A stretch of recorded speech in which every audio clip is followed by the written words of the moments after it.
부정선거 수사는 혁명입니다. 지금으로서는 감당할 수 없습니다. 첫 번째로 부정선거가 있다는 사실을 알고 있었고요. 두 번째는 이 수사에는 엄청난 위험이 따른다는 혁명적인 상황이 돌아올 수밖에 없다는 것도 알고 있었고요. 지금으로서는 감당할 수 없지만 기다려라. 내가 대통령 돼갖고 꼭 밝혀내겠다 하는 결의까지 담겨 있는 얘기입니다. 지금으로서는 감당할 수 없다.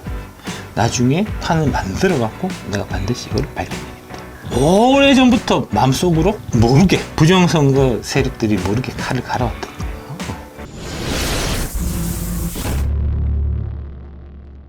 거예요. 특별편성 추리소설 윤석열 대통령의 부정선거 수사 2. 제2차 세계대전 이후에 유엔이 설립되고 어떤 사유이든 분쟁을 군사공격과 전쟁으로 해결하는 것은 국제법상 금지되고 방어 목적 이외 전쟁은 금지되었습니다. 총칼로서 피를 흘리는 군사공격과 전쟁 도발은 국제법상 금지되었으므로 강대국이라 하더라도 외교상 큰 부담으로 작용하게 되어 총칼을 쓰지 않는 회색지대 전술이 널리 사용되게 된 것입니다. 허위선동의 심리전, 정치인 매수와 선거 개입 등의 정치전, 디지털 시스템을 공격하는 사이버전, 이게 해킹이고 군사적 시위와 위협을 보태어 시연하는 하이브리드 전술이 널리 쓰이게 된 것입니다. 이거를 중국이 했다는 얘기를 단적으로 이 편지에 쓰고 있어요. 대통령이 중국이 여기에 개입했다, 주적이다라고 이제 대놓고 쓰는 거는 이제 나중에 외교적 문제로 불거질 수 있기 때문에 명확한 증거가 확보되지 않은 상태에서는 쓸 수 없는 표현들입니다. 네. 특히 이제 권위주의 독재국가. 권위주의 독재국가가 누군가요? 당연히 중국이잖아요, 중국. 네. 권위주의 독재국가, 전체주의 국가는 체제 유지를 위해 주변국을 비롯한 많은 국가들을 속국 내지 영향권 하에 두려고 하고 있습니다. 중국이 우리를 속국이나 영향권 하에 두려고 하고 있다. 계속 말씀드렸던 그 내용을 대통령이 알고 계셨고 비상계엄의 핵심 주제였다. 딱 적어놓고 있잖아요. 근데 중국이 사실 그런 거 한 것 적도 없고 한다고 하더라도 그 증거를 내가 갖고 있지도 않은데 이런 글을 대통령이 쓸 수는 없단 말입니다. 그러니까 그 증거는 다 확보돼 있기 때문에 이런 말씀을 대놓고 하신다는 겁니다. 국내 정치 세력 가운데 외부의 주권 침탈 세력과 손을 잡으면 이들의 영향력 공작에 도움을 받아서 정치 권력을 획득하는 데 유리합니다. 그러나 공짜는 없습니다. 우리의 핵심 국익을 내줘야 합니다. 대놓고 얘기하잖아요. 중국이 선거 개입해갖고 중국 편 들어주는 애들 당선시켜주니까 걔들한테 핵심 국익을 넘기는 일을 국회의원들이 하고 있다라고 지금 대놓고 얘기하고 있는 거 아닙니까? 어떤 정치 세력이라도 유권자의 눈치를 보게 되어 있어 무도한 폐악을 계속하기 어렵지만 선거 조작으로 언제든 국회 의석을 계획한 대로 차지할 수 있다든가 행정권을 접수할 수 있다고 자신한다면 못할 일이 뭐가 있겠습니까? 그러니까요, 이 선거가 가장 중요한 거잖아요. 그래서 자유선거가 되지 않는 이상 민주주의는 토대가 사라지는 거예요. 캐코 시켜갖고 조작하면 내가 얼마든지 당선될 수 있는데 내가 바로 국민들의 의견을 듣고 있겠습니까? 그래서 국힘의원들이 저한테 눈도 깜짝 안 하는 거예요. 걔들도 한통속이라서. 우리나라 선거에서 부정선거의 증거는 너무나 많습니다. 이미 너무나 많습니다. 대통령이 밝혀내기 전에도 이미 엄청나게 이미 밝혀져 있어요. 제가 다 보여드리잖아요. 지금 오니까 이걸 좀 봐야 되겠다 싶은 생각이 드는 거지. 과거에는 그런 얘기 들어도 볼 생각 안 했지. 괜히 봐서 알게 되는 순간 내가 극우가 되니까. 저 극우라고 불리는 한 줌의 왕따 무리들하고 같이 나도 왕따가 되니까. 걔들이 부정선거라고 나오는 증거를 내가 봤는데 부정선거가 아니야. 아니면은 시간 낭비고. 봤는데 맞아. 그러면 같이 구구라는 한 줌의 구구 패거리가 되는 거예요. 그걸 왜 봐, 위험하게. 틀딱 할아버지 할머니. 그래. 그러니까 안 본 거예요. 그대로 한편이 된다는 게 그러니까. 그때는 좀 뭔가. 그래서 다들 안 본 거예요. 저도 안 봤었어요. 왜 그럴까요? 여러분들이 다 비겁해서 그래요. 그러니까 실제로 보면 민주당 쪽에서 진짜 용기 있는 사람이고 하면은 비상계엄을 선포한 그날 국회를 택시 타고 모여도 되고 버스 타고 모여도 되고 전철 타고 모여도 되는 10시 23분에 계엄을 발표를 한 거거든요. 민주당 지지하는 새끼들 얼마 오는지 한번 보려고 대통령이. 그랬더만 고작 300명 400명 온 거 아니야. 야, 니들이 진짜 민주주의를 수호하고 독재를 막을 생각이 있었으면 300명, 400명이 아니고 30만, 40만 왔어야지.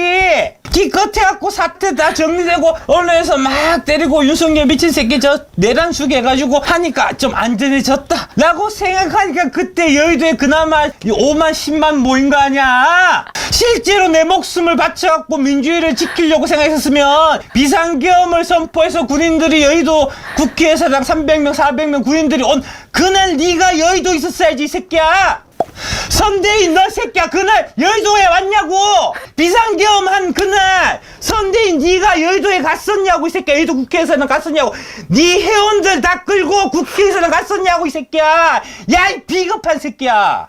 사람들이 그렇게 비겁한 거예요. 사람들이 비겁하다고. 뭔 니들이 용감하기는 씨발 비겁하고 지 한 목숨 살려고 씨발 눈치나 실실 보는 더러운 버러지들이지.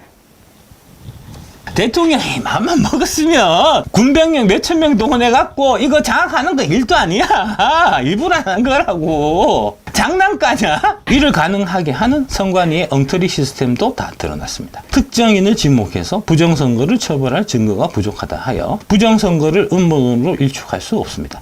칼에 찔려 사망한 시신이 다수 발견됐는데 살인범을 특정하지 못했다 하여 살인사건이 없었고 정상적인 자연사라고 우길 수는 없는 것입니다. 정상적인 법치국가라면 수사기관에 적극 수사 의뢰하고 모두 협력하여 범인을 찾아야 하는 것입니다. 선관위가 수사기관에 수사 네. 의뢰를 해야 되는데 이 새끼들이 수사 의뢰를 하기는커녕 덥기 바빴다는 거죠. 오히려 극우 음모론자로 몰아갖고 감옥에 쳐넣는데 앞장서다는 거죠. 대통령은 이제 경력의 많은 부분을 검사하셨기 때문에 수사관의 관점에서 보면은 뭐죠? 이런 사건에서 해결하기 위해서는 뭐죠? 살인범을 특정해야 되는 거 아닙니까? 살인범을 특정하기 위한 수사 절차를 대통령이 당선된 이후부터 지금까지 2년 6개월 동안 열심히 수행을 하셨고요. 그 결과물이 비상계몽령인 겁니다.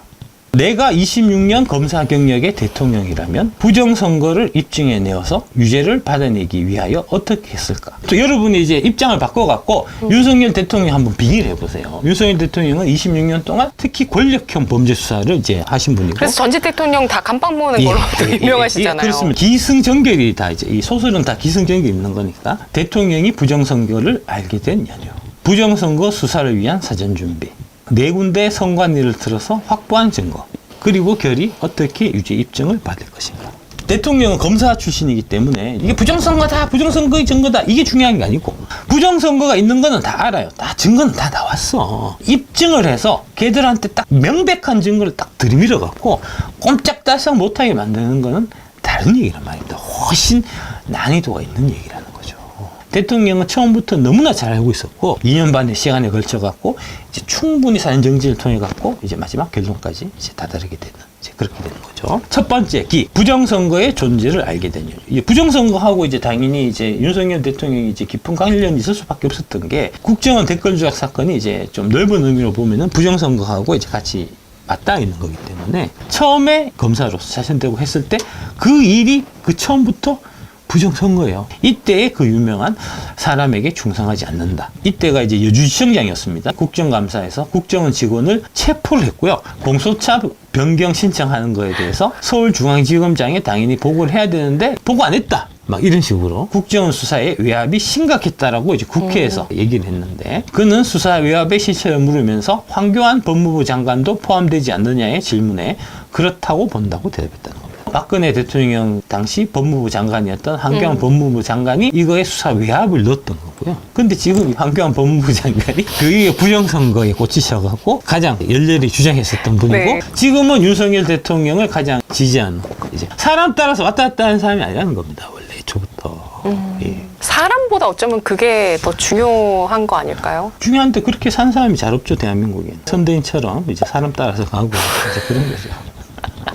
사람 따라서 이제 정의가 왔다 갔다 하는 거죠. 예. 이익을 쫓아가는 삶이 그쵸. 사는 거죠. 예. 사람을 쫓는다는 게 그렇게 이익을 해서 돈 쫓는 많이 벌어갖고 북망상층 갈 때 꼭 짊어지고 가라. 그렇게 좋아하는 돈 포대기에 콕콕 눌러 담아갖고 꼭 짊어지고 가라. 지 입장에 따라서 지네 편의 이득을 따라갖고 말을 여러 주를 바꾸는 새끼들이 한둘이 다 그래 다 그래. 내가 오마뉴스에 가서 한 얘기하고 뉴데일리 가서 한 얘기하고 얘기가 다르지 않아. 나는 어디 가도 똑같은 얘기 한다고. 그는 새누리당 의원들로부터 이 지적을 지금 새누리당 의원들이 하잖아요. 이때. 네. 위법한 지휘 감독은 따를 필요가 없다는 의견을 필요했다. 누가 봐도 위법한 지시가 내려왔을 때 그것에 이의 제기해야 한다고는 생각하지 않는다. 지시 자체가 위법한데 어떻게 따르냐. 이 모습을 보고 와 대단한 사람이다 라고 얘기한 사람이 누구냐면 조국이에요. 나는 사람에게 충성하지 않는다는 윤석열 검사의 오늘 발언 두고두고 내 마음속에 남을 것 같다 이렇게 글을 올렸다고 이때는 조국이 지들 편에 유리하면은 칭찬해주고 지들 편에 불리하면은 개쌍욕하고 이런다는 거 아닙니까 세상 일심이. 국회 법사위 소속 박지원입니다. 박지원 민주당 의원. 이때도 의원이셨어요, 이분은. 국민은 압니다. 국정원 트윗 5만 6천 건을 의롭게 수사한 윤석열 여주지청장. 검찰의 윤석열, 경찰의 권은희. 그래서 우리는 희망이 있습니다. 나는 그거를 트윗에 올렸어요. 그런데 윤석열하고 권은희는 명백하게 다른 사람입니다. 윤석열은 불법이고 정의가 아니니까 나섰던 사람이고 반면에 권은희는 민주당한테 불리한 거니까 나선 사람이에요.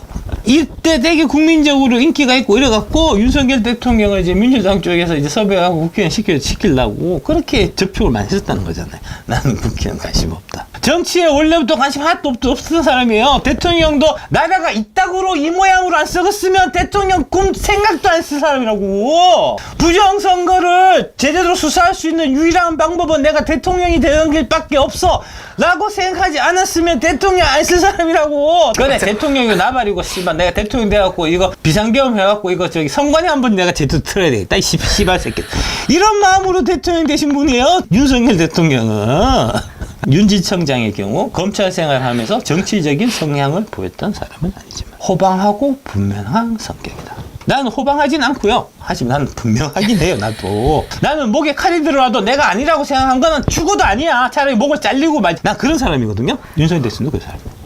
내가 곰곰하게 생각해봤는데 이건 아니야. 아니면 아니야 씨발. 목에 칼 갖고 들어와도 아닌 건 아니야. 1000만 건, 100만 건을 갖고 와도 내가 아니라면 아닌 거야. 그래야 직성이 풀리는 사람이요. 나는 윤석열 대통령도 그런 사람입니다. 아버님인 윤기준 연세대학교 응용통계학과 명예교수께서 통계학과라니까요. 이분이. 이런 규칙성을 떼는 건 너무나 이상하다는 게 빤히 보이신단 말입니다. 그러니까 아버님이 당연히 얘기하셨겠죠. 이거 부정선거다라고. 이 선거 결과는 말이 안 된다는 얘기를 아들한테 분명히 하셨을 거고 근데 그 얘기를 듣고 아들이 모른 척하고 있을 수는 없는 거죠. 이런 효자께서 드디어 그냥 가만히 있을 수는 없었던 거고 근데 이제 이거를 건드리게 되면은 이제 가장 무서운 카르텔 법조 카르텔 얘기에 이제 연결됐기 때문에 네. 얘들을 건드리면 구속영장이나 그다음에 뭐 체포영장이나 뭐 온갖 이제 자기들이 방망이를 땅땅땅 두드리는 애들이기 때문에 없는 법을 만들어서라도 나를 쳐넣을 거를 너무나 잘 알면서 수사를 시작을 하게 되는 거죠. 비상계엄 전날에 윤 대통령이 부친 묘소를 단행하셨다. 이게 내가 죽을 길이 될 수도 있기 때문에 마지막으로 아버님한테 아버님 유지를 받들어 갖고 대한민국의 이제 부정선거라는 이제 망국의 근원을 척결하기 위해서 제가 비상계엄이라는 이제 엄청난 일을 내가 제일 합니다. 이제 마지막 인사드리고 그 다음날 비상계엄 하셨다는 거죠. 혁명하는 마음으로. 어쩌면 아무도 내 편이 없을 수도 있는 혁명. 그렇습니다. 예, 아무도 수도 있잖아요. 자기 편 없는 거 다 빨리 나오잖아요. 박성현 대표에 따르면은 윤석열 당시 검찰총장이 문재인과 극심한 마찰을 겪고 있을 때 윤석열 총장의 가까운 지인에게 백모 대표가 직접 부정선거를 수사해달라 물어보라 부탁했었다는 거. 이 증거가 너무 아니 뭐고 너무 명백한데 씨발 이거 아무도 수사를 안 하고 하니까 이제 그때 이제 문재인하고 막 싸우고 하니까 이제 검찰총장이 이제 그 문재인 치기 위해 갖고 이걸 좀 해주면 안 되겠냐라고 얘기를 하니까 네. 그때 윤석열 검찰총장이 뭐라고 얘기했냐? 부정선거 수사는 혁명입니다. 지금으로서는 감당할 수 없습니다. 이렇게 얘기했다는 겁니다. 뭐죠? 첫 번째로 부정선거가 있다는 사실을 알고 있었고요. 두 번째는 이 수사에는 엄청난 위험이 따른다는 그래서 혁명적인 상황이 돌아올 수밖에 없다는 것도 알고 있었고요. 지금으로서는 감당할 수 없지만 기다려라. 내가 대통령 돼갖고 꼭 밝혀내겠다 하는 결의까지 담겨있는 얘기입니다. 예. 지금으로서는 감당할 수 없다. 나중에 판을 만들어갖고 내가 반드시 이걸 밝혀내겠다. 오래전부터 마음속으로 모르게 부정선거 세력들이 모르게 칼을 갈아왔던 거예요.